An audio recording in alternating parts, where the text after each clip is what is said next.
Hoje eu vou fazer um tipo de análise que vocês já me pediram aqui pelos stories, mas que eu nunca fiz, que é o tipo de análise em casal, tá? Uma análise comportamental. E eu não poderia deixar de começar pela Lara, né, Nesteruk, e o Neto. Por quê? A Lara, vocês já sabem, né? Eu falo direta aqui dela, então é uma pessoa que me inspira muito, tá? Que eu admiro muito, e não poderia deixar de começar por ela, visto que ela foi uma das pessoas que me ensinou, né, que me inspirou nessa questão do sair não é uma opção, de mudar a minha mentalidade em relação ao relacionamento. Então eu não poderia começar por outra pessoa a não ser por ela. E hoje eu vou usar o visagismo mais uma vez para fazer essa análise morfológica, tá bom? Então eu vou analisar o formato do rosto, as linhas do rosto, para chegar ao temperamento, né, usar essa técnica aí do visagismo.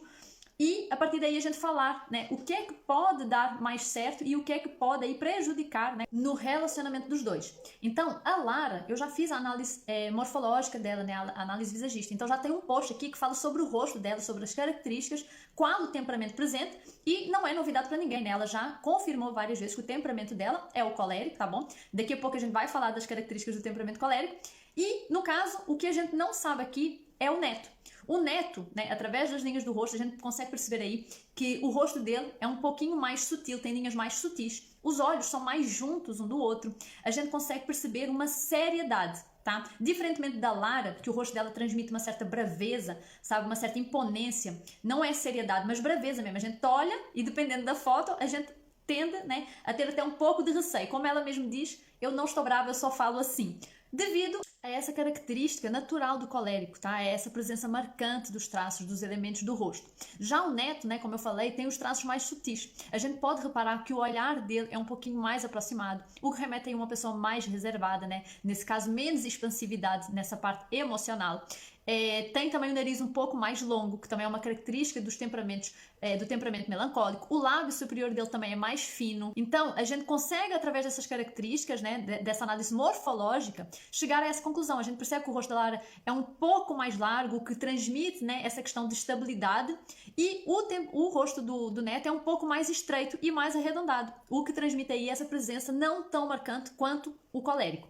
A Lara, como a gente já falou, ela é colérica, tá? Então, o temperamento colérico é representado aí pelo elemento fogo, tá? E o pecado capital desse temperamento é a ira. Então, quais são as características aí desse temperamento?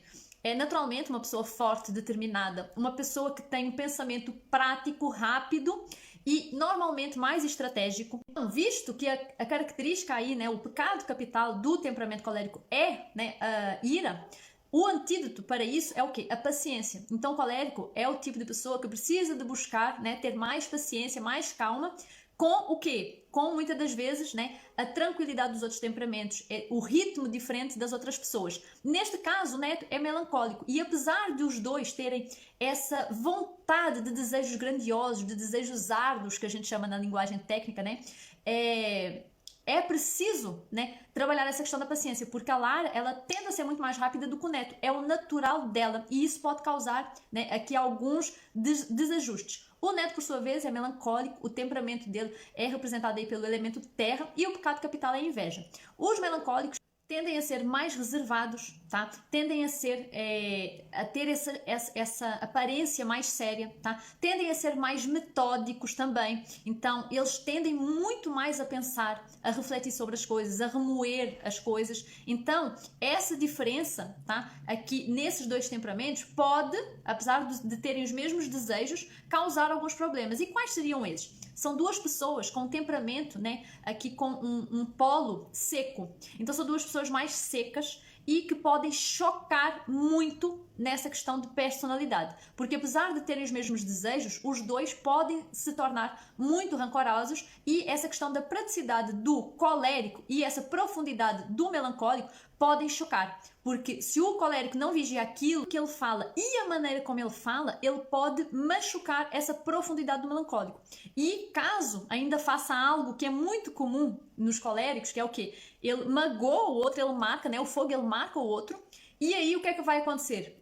Quando é o caso do melancólico, é perigoso o melancólico reclamar de algo, apontar algo, e o colérico ainda lança aquela frase: mas você ficou magoado com isso, só por isso? Porque muitas das vezes o colérico, né, pode não entender como é que aquilo foi capaz de marcar tanto. Mas isso é a essência do temperamento melancólico, ele fica marcado. E quando a gente demonstra para o melancólico que aquilo não é um motivo para ele ficar marcado, é como se a gente estivesse negligenciando a essência dele. É como a gente estivesse dizendo, olha, isso aqui que você parou para pensar, isso aqui que te machucou, isso não é importante. E acabamos, né, por marcar ainda mais a pessoa do temperamento melancólico neste caso. E lembre-se, eu não estou a falar do relacionamento da Lara, eu estou a falar, né, das questões, né, das características que os temperamentos dos dois têm e que podem aí o que é que pode dar bom e o que é que pode dar ruim, tá bom? Então são dois temperamentos que podem se dar muito bem por terem os mesmos desejos, por terem a mesma visão, tá? Porém, né, tem até uma coisa que a Lara costuma falar muito lá nos stories dela, que é o seguinte, que eles, por exemplo, eles não têm vontade nenhuma de sair. Eles não querem, tipo, sair, estar no meio da muvuca. E isso é muito característico desses temperamentos. Eu costumo dar sempre esse exemplo, que os temperamentos, o sanguíneo e o fleumático, quando é para convidar eles para ir para uma festa, eles não querem saber de nada. Se tem comida, está bom para eles. O melancólico e o colérico não. Eles querem saber quem vai estar na festa para ver se vale a pena ir ou não. E então, são dois temperamentos que podem se dar muito bem e neste caso, eles precisam de buscar um pouco mais dessa umidade que existe nos temperamentos opostos, que é o sanguíneo e o fleumático. Trazer um pouco mais dessa leveza, né? Tendem a ser dois temperamentos que tendem ao rancor, né? O melancólico mais ainda, né? O melancólico é daquele que abre a caixinha das lembranças para jogar na cara do outro, né? O que é que ele fez? Eu costumo dizer, o melancólico tem memória é para poder jogar na cara.